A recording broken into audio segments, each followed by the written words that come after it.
Je ne sais pas si vous avez remarqué, dans la nature nous parle de beaucoup de choses et dernièrement, je pensais aux expériences de la vie et je pensais aux cannes. Vous savez ce que c'est une canne? Pas une canne, hein, un coin-coin. Et je pensais aux cannes parce que ça me rappelle ces cannes-là que quand je les ai vues sur les étangs ou des choses comme ça, il y avait des petits poussins derrière. Enfin, des poussins, je ne sais pas si on peut dire des canetons, voilà, merci. Des canetons. Et puis je me suis rendu compte que les canetons, ils suivent constamment leur mère. Et puis s'il y en a un qui s'éloigne, on entend hop, il revient. Tout de suite. Il ne s'éloigne pas trop, hein. Et on se rend compte que la mère, elle leur montre exactement ce qu'il faut qu'ils fassent. Comme une maman pourrait aujourd'hui aussi montrer à sa fille comment cuisiner, comment. Bien que aujourd'hui, certains vont dire, mais il a arriéré, c'est pas ma mère qui va m'apprendre à cuisiner. Allô, McDo? Allô, pizza? C'est plus rapide, pas besoin de cuisiner. Et pourtant, je crois qu'on a tous besoin d'apprendre constamment, besoin de développer notre intelligence et de ne pas aller au plus rapide. Les hommes sont tellement aujourd'hui habitués à appeler pour des repas préparés, même on trouve dans les magasins des repas préparés, vous savez, des repas tout faits déjà, il y a juste à le mettre dans le micro-ondes et puis ça y est, on mange. J'aimerais vous dire que la foi chrétienne, c'est pas un McDo, c'est pas un fast-food, c'est pas du plat préparé. Parce qu'avec Dieu, tout peut arriver à tout moment. Et nous, les hommes, on contrôle rien. On ne contrôle rien. On voudrait des fois contrôler les choses. On voudrait dire, mais je voudrais que ça se passe comme ça. Je voudrais que ça arrive comme ça parce que moi, je crois que c'est mieux comme ça. Et on se rend compte que Dieu, il fait tout à fait autrement. Et j'aimerais lire avec vous un texte, s'il vous plaît, qui se trouve dans l'évangile de Matthieu, au chapitre 19. Et vous connaissez très bien ce texte. Chapitre 19, et à partir du verset 16. Oui, si vous pourriez éviter que quelqu'un d'autre parle en même temps que moi, ce serait bien.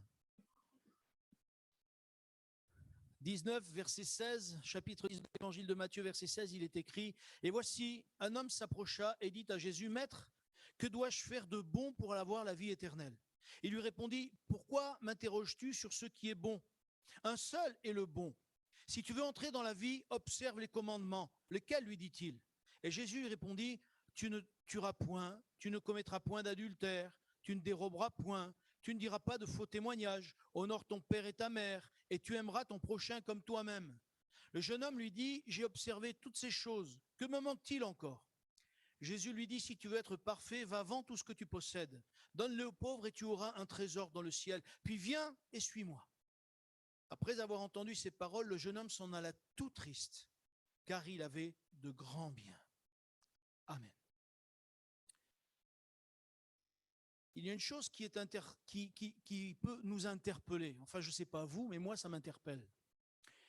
Parce que ce jeune homme, il avait son idée de la manière de croire en Dieu, mais au fond de lui, il n'avait pas la paix. Il n'avait pas l'assurance de la vie éternelle. Il n'avait pas cette assurance comme quoi que vraiment, s'il mourait, il partait avec Dieu. C'est pas parce qu'on a une religion, même si elle est évangélique, qu'on est sauvé. Parce que même lorsque Jésus va dire à un moment donné, si vous vous rappelez bien, Jésus va dire, certains diront, Seigneur, nous avons fait des miracles en ton nom. Nous avons prophétisé en ton nom. Nous avons fait. Le Seigneur a dit, je vous ai jamais connu. Et voyez-vous, ça m'effraie un peu. Parce que quand le Seigneur dit « je ne vous ai jamais connu », ça veut dire que ces gens étaient persuadés qu'ils étaient avec Dieu. Ils étaient persuadés que Dieu était avec eux. Ils étaient persuadés parce qu'ils ont fait des miracles, ils ont fait des choses comme ça. Mais est-ce que c'est possible de faire des miracles sans Dieu? Non, c'est pas possible. Mais si, c'est possible. Ben oui, bien sûr. Parce qu'il est dit que le diable se déguise en ange de lumière. Et pourquoi il se déguiserait en ange de lumière? Eh bien, pour faire croire que justement Dieu est avec nous alors qu'il ne l'est pas. Et je pourrais vous raconter des choses comme ça qui sont très surprenantes. Lorsque j'ai entendu certains témoignages, on se dit, mais comment c'est possible? C'est pas possible. Une fois, je regardais une émission, je n'avais pas prévu de dire ça, mais tant pis, ça vient. Je regardais une émission à la télé, et c'était un prêtre qui avait dans sa maison des saints de partout, des vierges de partout, et des statues de toutes sortes, et il chassait les démons au nom de Jésus. Et il expliquait comment il faisait. Et ça m'a interpellé, j'ai dit, mais comment il peut chasser au nom de Jésus avec toutes les statues alors qu'il est idolâtre? C'est un idolâtre et Dieu l'exauce. Puisque, soi-disant, il disait que les démons étaient chassés. Il y a des choses qui m'échappent, que je ne comprends pas.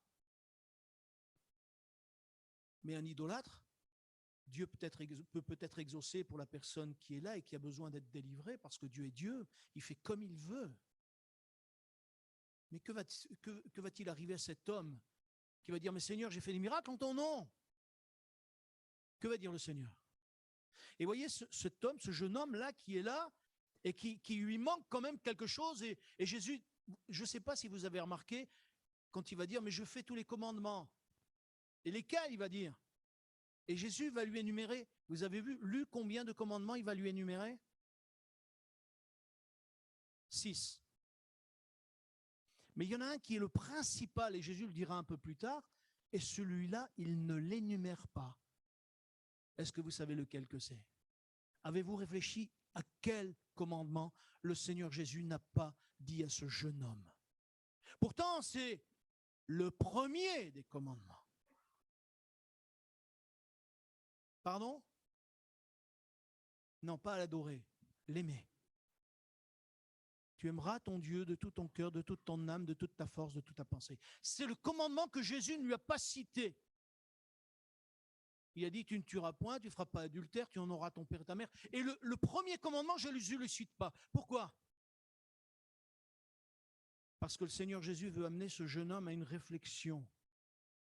Et je crois que c'est des choses comme ça qui doivent nous interpeller, qui doivent nous amener à la réflexion. Et ce jeune homme, Jésus va lui dire quelque chose. Et c'est là qu'il va venir à ce qu'il n'a pas voulu dire tout de suite. Et en même temps, il va révéler à ce jeune homme ce qu'il y a au fond de son cœur. Parce que vous savez, nous sommes compliqués, nous les hommes, et les femmes bien sûr, hein, on est bien d'accord. Hein. On est compliqués parce que des fois, même devant Dieu, on ne dit pas la vérité. Même devant Dieu, il y a des choses qu'on cache. Et ce jeune homme avait caché dans son cœur que son Dieu, ce n'était pas Dieu, mais que son Dieu, c'était son argent. Certains, leur Dieu, ce n'est pas Dieu, c'est leur gloire. Certains, leur Dieu, c'est ce que les autres pensent d'eux, d'être bien vus, d'être bien considérés. Et là, Jésus va relever en disant, mais vends tout ce que tu as. Et là, ce jeune homme va partir tout triste parce qu'en fait, son Dieu, ce n'était pas Dieu. C'est facile de dire, oui, je fais les commandements. C'était peut-être facile pour lui de dire, ben, je ne tue pas adultère, je ne regarde pas la femme, c'est très bien. Je ne tue pas. Aujourd'hui, qui c'est qui veut tuer, quoi? Je ne pense pas qu'au milieu de nous, il y ait des gens qui veulent tuer, on ne sait jamais, mais non, je ne crois pas. Et on pourrait dire, mais je ne tue pas. Vous savez, j'ai souvent entendu, mais Dieu, il me prendra. Je n'ai jamais tué, je n'ai jamais volé. Mais ça ne s'arrête pas à cela. Et le Seigneur Jésus veut aller plus loin. Et le Seigneur Jésus va lui dire une parole qui est très forte. Il va lui dire, vends tout ce que tu as, viens et suis-moi. Et ce matin, le thème de ma méditation, c'est suivre Jésus. Viens et suis Jésus. Ce n'est pas le tout de faire partie d'une église. Ce n'est pas le tout de dire je prie le Seigneur. Ce n'est pas le tout de dire je fais ça pour Dieu, je fais ça pour Dieu, je fais encore ça pour Dieu. Parce que Dieu pourrait te dire un jour, non, moi ce que j'attendais de toi, c'est que tu viennes et que tu me suives.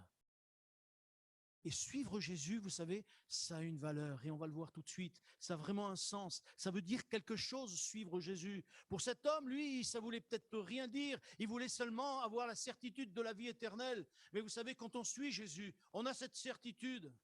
Même si les disciples ne l'ont pas eu tout de suite, lorsque le Saint-Esprit est descendu sur eux, ils avaient tellement d'assurance que même la mort ne leur faisait plus peur. Au point que même si Pierre a renié avant, lorsque le Saint-Esprit est descendu sur lui, il va prêcher à 3000 âmes. Et lorsqu'il va se retrouver en prison, alors qu'on devait le condamner le lendemain, qu'est-ce qu'il fait, Pierre? Il dort. Et l'ange est obligé de lui taper sur le côté pour lui dire « Allez, réveille-toi, on s'en va ». Il est tout surpris, il dormait. Et pourtant, il devait être jugé le lendemain. Dans son cœur, les choses étaient différentes. J'aimerais vous dire ce matin, lorsqu'on suit Jésus, les choses sont différentes. Si elles ne sont pas différentes, suivons-nous vraiment Jésus? Je crois qu'il faut se poser la question. Moi, j'ai envie que le Seigneur nous bénisse. Je le disais tout à l'heure aux frères lorsqu'on priait tout à l'heure. J'ai envie que le Saint-Esprit descende. J'ai envie que le Seigneur nous réveille. J'ai envie que vraiment le Seigneur puisse vraiment agir au milieu de nous avec puissance, avec autorité, qu'il y ait des baptêmes dans le Saint-Esprit, qu'il y ait des guérisons. Mais je ne veux pas le faire de moi-même. Et je sais une chose, si je ne suis pas Jésus, si je ne le suis pas à lui, alors je ne pourrai pas voir ces choses selon sa volonté, selon sa gloire. Parce que le désir, je ne sais pas de vos cœurs, mais le désir de mon cœur, c'est que lui soit glorifié, que lui soit honoré. Et qu'on puisse vraiment lui dire, Seigneur, je veux vraiment être avec toi. Je crois que pour suivre Jésus, il y a des choses, comme je le disais tout à l'heure, il y a des choses qu'il nous faut comprendre. Et la première chose, c'est être honnête. Soyons honnêtes. Ce jeune homme, il n'a pas été honnête. Il n'a pas été honnête jusqu'au bout, il n'a pas été vrai. Et je crois qu'il nous faut être vrai, il nous faut être simple. Je l'ai dit souvent, je ne sais pas, Givor, sûrement je l'ai dit, mais il y a une chose qui est sûre, c'est qu'un chrétien, il devrait savoir être transparent, quoi. Est-ce qu'on a quelque chose à cacher? Non, on est vrai devant Dieu. Quand j'ai fait une faute, j'ai fait une faute. Quand je me suis trompé, je me suis trompé. Il faut être vrai devant Dieu. Si on ne sait pas être vrai lorsqu'on se tient là devant Dieu dans la prière, si on ne sait pas être vrai lorsqu'on dit à Dieu, Seigneur, j'ai soif de toi, si on ne sait pas être vrai, croyez-vous que Dieu va nous bénir? Moi, je ne crois pas. Parce que Jésus a dit, je suis le chemin, la vérité et la vie. Et si nous sommes vrais, alors Dieu nous bénira, alors Dieu agira, alors Dieu se manifestera. Et puis, non seulement il faut être vrai, mais il faut savoir dire au Seigneur, je n'arrive pas à obéir. Vous arrivez à obéir, vous? On se fait violence, hein? Et tu obéis quand même, ma sœur? Avec la grâce de Dieu, tous les jours alors. J'essaye. On est tous pareils, on essaye tous. On se tire tous. Non, aujourd'hui, tu vas obéir. Aujourd'hui, tu vas faire. Trop tard, c'est trop tard. C'est trop tard. Mais c'est pour ça qu'on a besoin du Seigneur. Parce que c'est lui, comme je parlais des canetons tout à l'heure qui suivaient. Mais si on ne suit pas Jésus, qui va nous enseigner?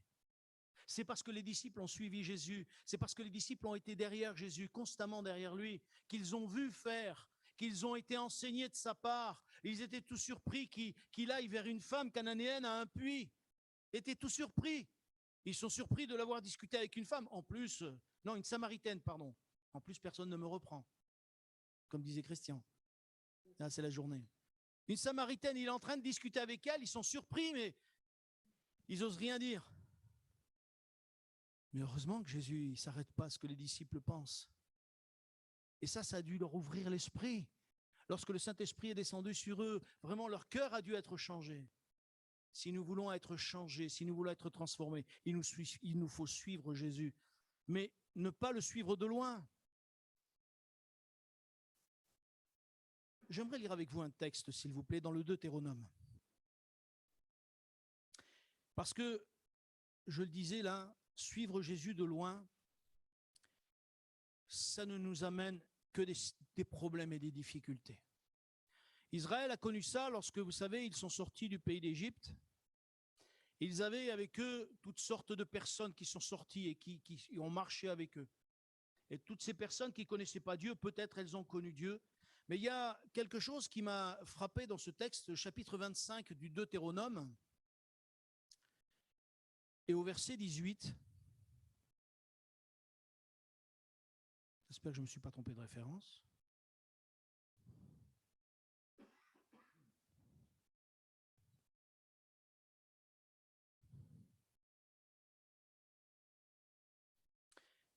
Verset 17 même. C'est Moïse qui rappelle les lois et il rappelle tout le cheminement qu'ils ont eu. Et ce petit détail est important pour moi parce que il me rappelle une chose, c'est que si je veux avancer avec Jésus, il faut que je le suive de près, que je le colle de près. Il faut que j'ai une communion avec lui. Il faut que ma relation avec lui soit serrée et avec sa parole aussi. Il est écrit au verset 17, « Souviens-toi de ce que fit Amalek pendant la route lors de votre sortie d'Égypte. Et comment il te rencontra dans le chemin et sans aucune crainte de Dieu tomba sur toi par derrière et sur tous ceux qui se traînaient les derniers pendant que tu étais là, épuisé toi-même. Amen. » Il y a une chose qui est sûre.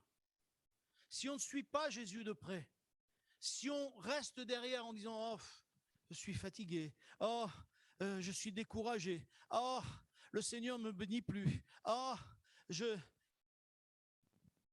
Il y en a un qui rôde comme un lion rugissant. Et il attend qu'on soit plus faible.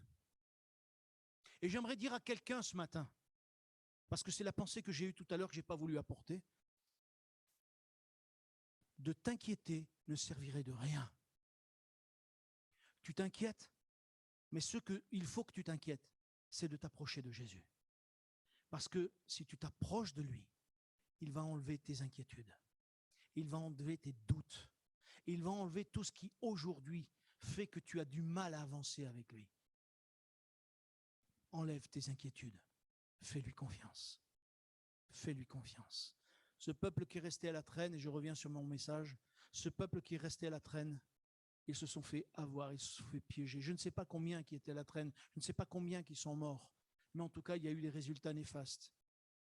Et voyez-vous, ce Covid-là, moi, ce qui me chagrine un petit peu, c'est qu'il y a des frères et sœurs qui sont restés à la traîne.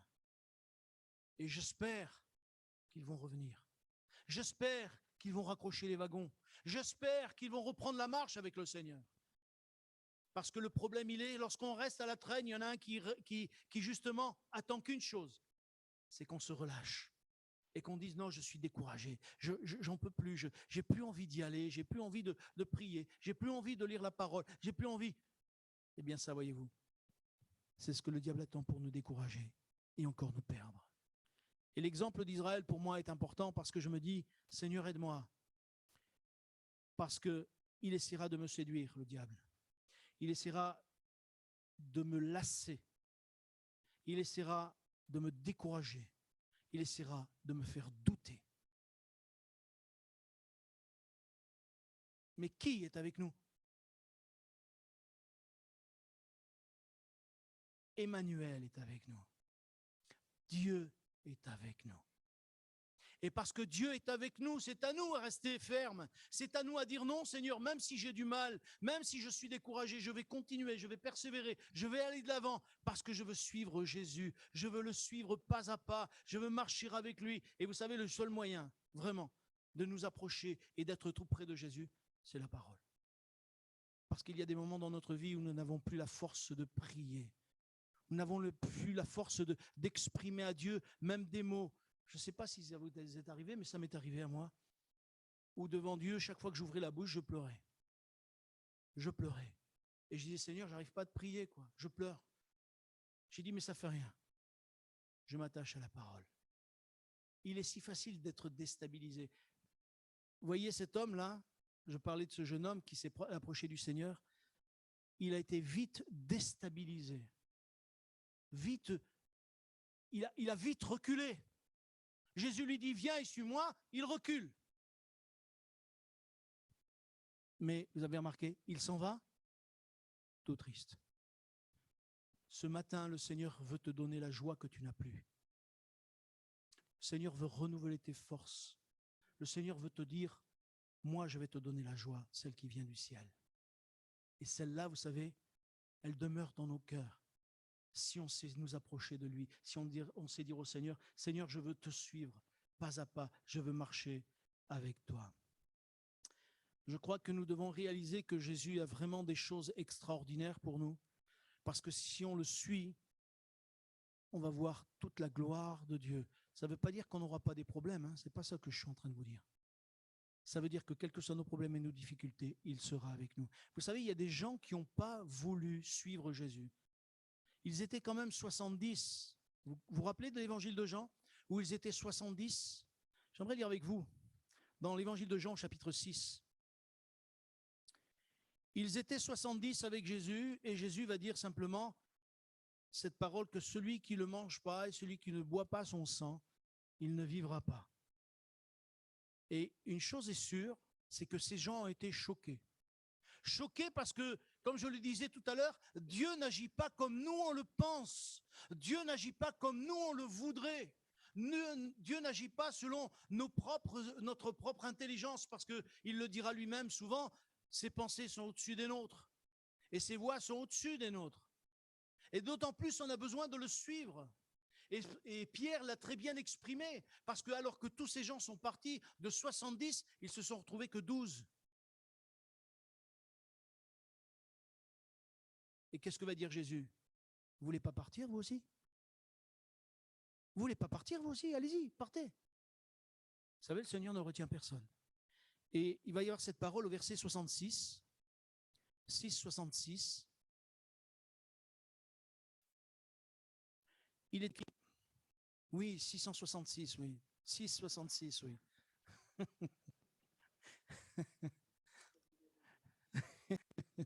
Chapitre 6, verset 66.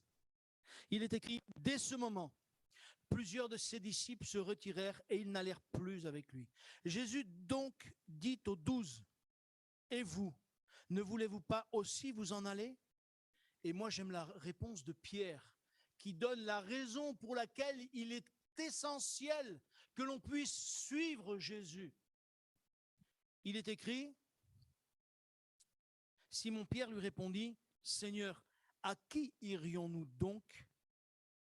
À qui irions-nous? Tu as les paroles de la vie éternelle. Et nous avons cru et nous avons connu que tu es le Christ, le Saint de Dieu. Amen. Non seulement Pierre, il dit que Jésus a les paroles de la vie éternelle. Qu'est-ce que je vous disais tout à l'heure? Ce jeune homme qui appliquait la loi n'avait pas l'assurance de la vie éternelle. Et Pierre a très bien compris qu'en suivant Jésus, il a dans son cœur les paroles de la vie éternelle. Il a dans son cœur cette certitude que la vie éternelle lui est réservée, que son nom est inscrit dans le livre de vie. Il ne le savait pas autant que nous, on le sait aujourd'hui, que notre nom est inscrit dans le livre de vie. Mais l'apôtre Pierre va lui dire, tu as les paroles de la vie éternelle. La deuxième chose, c'est que Jésus lui a communiqué la foi. Et nous cherchons toujours à avoir la foi une grande foi qui nous permettrait de voir les miracles. Est-ce que c'est la grande foi qui permet de voir les miracles? Non, pourquoi non? Pourquoi tu me dis non, ma sœur? Ouais. Un grain de sénévé pour transporter des montagnes. Est-ce qu'on a besoin d'une grande foi? On a juste la foi de dire, Seigneur Jésus, agis, je te fais confiance. Alors vous allez me dire, oui, mais j'ai prié par moments avec foi, avec conviction, j'ai prié et puis j'ai pas vu Dieu agir, j'ai pas vu Dieu se manifester, j'ai pas vu que Dieu a fait des miracles. Oui. Peut-être que tu n'as pas entendu ce que Dieu t'a dit non plus. Peut-être que tu n'as pas entendu que ce n'était pas le moment maintenant. Peut-être que tu n'as pas entendu que Dieu te disait non, je ne guérirai pas, parce que ma grâce te suffit. L'apôtre Paul, il n'a pas été guéri. Et pourtant, c'était un homme de foi. Pourtant, c'était un homme de foi, l'apôtre Paul. Il a chassé les démons. Même les démons le connaissaient. Même les démons vont dire, on sait qui est Jésus. Et on connaît Paul. mais vous là qui priez au nom de Jésus que Paul prêche, on ne vous connaît pas. Et ils vont prendre une sacrée raclée. Mes sœurs, mes frères, si nous avions de la foi comme un grain de moutarde, et vous savez ce que c'est un grain de moutarde, hein, c'est pas grand, hein, eh bien nous dirions à cette montagne, sors-toi de là. Et nous dirions aux malades, sois guéri maintenant, et le Seigneur le ferait. Parce que Dieu n'a pas changé dans sa mentalité, il n'a pas changé. Dieu, il n'est pas comme les hommes, aujourd'hui il dit blanc, demain il dit noir. Non, non, mais Dieu a toujours une raison. Et nous voulons que ça se passe comme nous. Mais si nous ne savons pas suivre Jésus, comment allons-nous savoir si le Seigneur veut guérir maintenant ou s'il veut guérir plus tard ou s'il veut maintenant faire et agir dans nos familles afin que les choses changent ou s'il veut attendre un petit peu pour que justement les choses changent quand lui, il aura décidé. Parce que lui, il sait quel est le temps et le bon moment. Pourquoi Jésus est venu à l'époque où il est venu? Parce que c'était le bon moment. C'était à ce moment-là que Jésus devait venir, et pas avant, pas après. Dieu ne se trompe pas dans ce qu'il fait quelque chose. Mais si nous voulons, nous, ne pas nous tromper lorsque nous faisons quelque chose, il est important que nous puissions vraiment suivre Jésus de près. Il est important que nous puissions être de ceux qui sont là derrière lui. Et Pierre va dire une chose aussi extraordinaire. Il va dire, tu es le Christ, le Saint de Dieu. En fait, qu'est-ce que ça veut dire Christ? Ça veut dire oint, ça veut dire choisi. Mais pour le peuple juif, ça a une autre connotation. Quand on dit c'est le Christ, ça veut dire c'est le Messie. Et Pierre a su que c'était le Messie, que Jésus était le Messie. Il avait très bien compris. Est-ce que nous avons compris qui est Jésus? Est-ce que nous avons compris qui est Jésus? Il est important pour nos vies que nous puissions comprendre qui est Jésus, connaître qui est Jésus. Parce que lui, il a les paroles de la vie. Lui, il est capable de vraiment changer, de transformer nos vies. Mais encore une fois, mes frères, mes sœurs, ce qu'il nous faut de plus en plus, c'est que dans notre vie personnelle, nous puissions le suivre de près. Vous allez me dire, mais c'est pas facile. Oui, je sais que c'est pas facile de suivre Jésus. Je sais que c'est pas facile. Parce qu'on ne comprend pas toujours ses plans, parce qu'on n'arrive pas à se tenir devant Dieu devant lui comme on devrait le faire. C'est pour ça que les disciples, à un moment donné, lorsque, vous savez, au moment de la Sainte Seine, dans les Actes au chapitre 6, les disciples, l'Église va se plaindre des disciples. Pourtant, l'Église, elle est naissante. Et elle va se plaindre des disciples. Elle va dire, oui, regardez, au milieu de nous, il y a des gens qui font n'importe quoi pour la Sainte Seine, c'est pas normal, etc. Alors les disciples vont dire, écoutez, on va choisir des frères, et ces frères-là vont servir dans l'église, et nous, on va se consacrer à quoi? À la parole et à la prière. Et on se rend compte que parce que les disciples ont voulu se concentrer sur la parole et sur la prière, Dieu a continué à les bénir. Et je crois que nous sommes, comme je le disais, Dieu n'a pas changé. Dieu est toujours le même. Si nous voulons voir sa gloire au milieu de notre Église, si nous le voulons voir dans notre vie, nous avons besoin de passer du temps devant Dieu dans la parole et dans la prière. Et alors, nous verrons la gloire de Dieu. Alors, nous verrons que véritablement, Dieu n'a pas changé. Et je vous garantis que la prière n'aura pas le temps de toucher le plafond, qu'elle ne sera déjà exaucée. Parce que Dieu est tout-puissant. J'aimerais lire avec vous encore un texte, s'il vous plaît, dans l'évangile de Matthieu.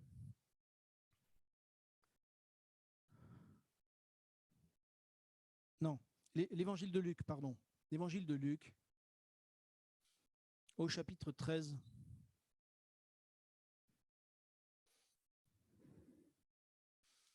Et verset 24. Parce que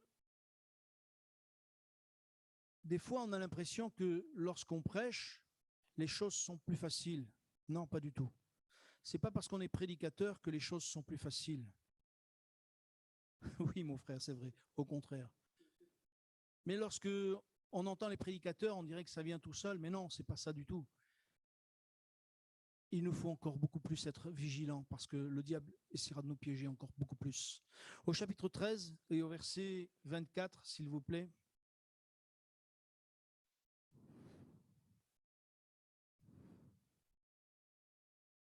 Même au verset 22, on va prendre au verset 22, s'il vous plaît. Jésus traversait les villes et les villages enseignant et faisant route vers Jérusalem. Quelqu'un dit au Seigneur, n'y a-t-il que peu de gens qui soient sauvés? Il leur répondit, efforcez-vous d'entrer par la porte étroite, car je vous le dis, beaucoup chercheront à entrer et ne le pourront pas. Amen.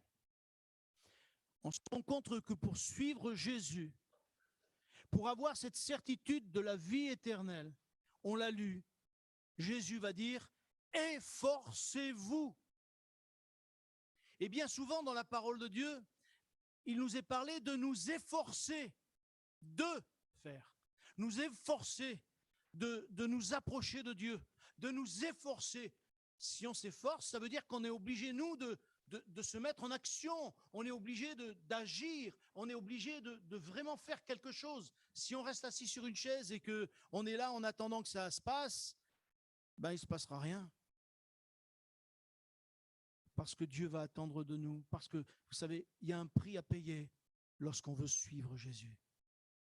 Et Jésus va avoir cette parole à un moment donné, il va dire que ceux qui veulent le suivre, eh bien, il faut que Jésus soit préféré à son père, à sa mère, à ses enfants, à sa famille, etc., etc. Vous ne croyez pas que ça coûte, ça? Vous ne croyez pas que ça coûte? Des fois, nous prenons nos priorités. Avons-nous les bonnes priorités? Savons-nous placer dans nos vies les bonnes priorités? Nous voulons que Jésus soit avec nous et nous le disons, Jésus est avec nous. Oui, Dieu est avec nous. Mais si nous voulons que véritablement l'œuvre de Dieu avance dans mon cœur, dans ton cœur, ma soeur, dans ton cœur, mon frère, il faut que nous puissions suivre Jésus de près. Et non seulement le suivre de près, mais encore que nous puissions dire, Seigneur, aide-moi à m'efforcer. Parce que comme je disais, on ne peut pas de nous-mêmes. C'est difficile de nous-mêmes. Je ne sais pas, vous priez pour vous des fois?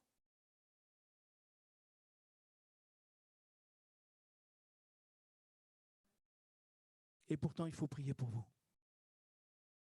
Pas dans l'église. Je ne suis pas d'accord pour les gens qui prient pour eux dans l'église. Pour l'église, on prie les uns pour les autres.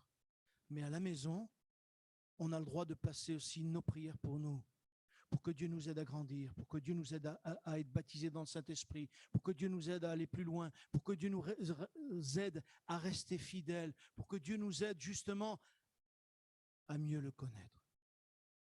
Est-ce que tu connais Jésus? Est-ce que tu le connais bien? Quand on connaît Jésus, vous savez, on n'a pas envie d'aller voir ailleurs. Quand on connaît Jésus, on a envie d'être encore plus attaché à lui. On a envie de plus l'aimer encore.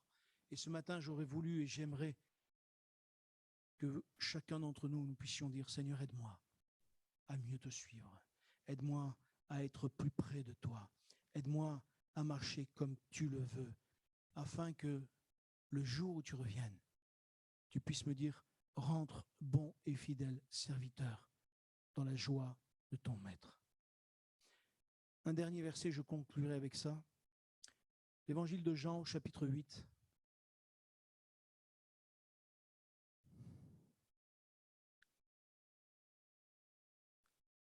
Verset 12, s'il vous plaît. L'évangile de Jean, chapitre 8, verset 12.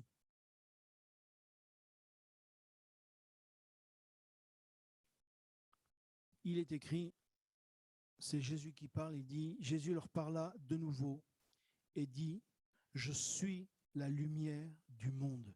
Celui qui me suit ne marchera pas dans les ténèbres, mais il aura la lumière de la vie. Encore un verset qui me parle. Non seulement Jésus est la lumière, mais celui qui le suit, celui qui est derrière lui, celui qui va constamment dire, Seigneur, j'ai besoin de toi, viens m'aider, je veux aller de l'avant. Seigneur, j'ai besoin de toi, je veux faire des progrès, je veux grandir avec toi, je veux ne plus m'inquiéter. Est-ce que vous croyez que les disciples s'inquiétaient de la mort? Est-ce que vous croyez que les disciples s'inquiétaient de ce qu'on allait les arrêter? Avant. Mais il y a eu un avant et il y a eu un après. Et lorsque le Saint-Esprit est descendu sur eux, ils n'avaient plus aucune crainte. Ils n'avaient plus aucune crainte. Je ne sais pas dans ce lieu qui est baptisé dans le Saint-Esprit et qui ne l'est pas. Mais j'aimerais vous dire, il nous faut rechercher le baptême dans le Saint-Esprit. Il nous faut rechercher vraiment que le Saint-Esprit descende sur chacun d'entre nous et qu'il renouvelle ceux qui sont déjà baptisés, afin que la flamme soit toujours vivante. Et si quelqu'un n'était pas baptisé dans le Saint-Esprit ou si quelqu'un avait perdu cette flamme, venez me voir, on en parlera. Parce que mon désir, c'est que toute l'Église soit remplie et baptisée dans le Saint-Esprit, afin que nos cœurs soient joyeux lorsqu'on rentre dans la maison de Dieu, que nos cœurs soient pleins de flammes quand on rentre dans la maison du Seigneur et qu'on soit là réjouis. Moi, je me réjouis chaque fois que je viens dans la maison de Dieu et je me dis, Seigneur, c'est vrai, tu es ma vie. Quelle parole extraordinaire, Jésus, celui qui me suit ne marchera pas dans les ténèbres et il aura la lumière de la vie. Si tu veux être sûr dans ton cœur si Jésus t'a sauvé, suis-le de près et tu vas le savoir. On peut prier, s'il vous plaît?